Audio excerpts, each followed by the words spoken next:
I was detained in Mexico, where some of these photos were taken by the police, and then was had to pay the cartel to let me get back to the U.S. And that's when I was getting arrested all the time for being a member of the press, totally credentialed, but covering these protests. But the second time I got picked up in the mass kettle arrest, they clearly knew who I was because I'd been covering them since 2014. So they knew me by name. They put out a fake arrest warrant for me to force me to stay in for over 72 hours, which was what could end up happening.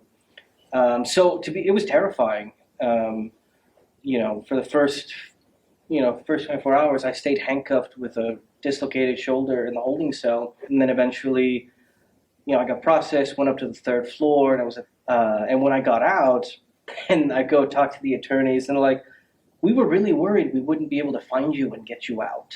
Because at that point, they'd known me to be doing very honest coverage of what they were doing and how they were treating protesters. And it was really the first time that credentialed journalists had been arrested en masse.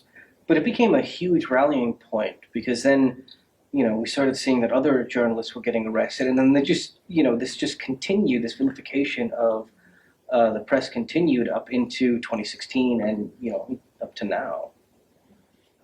But it was something that, you never thought you would experience. It's like, you're credentialed, you're doing your job, you are making sure that what is happening is being documented and reported, and then to be arrested for doing that is a very odd kind of sort of realization. We always kind of like third party everything else. So, and you always think to yourself, this happens in other places where there isn't democracy, right?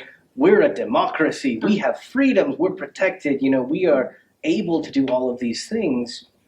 And then to be sitting in a holding cell being like, well, I was doing the exact same thing that we all claim to have fought for. I am an American. I'm happy that I was born here, but to be truly an American is to question and call out the bad behavior of our government.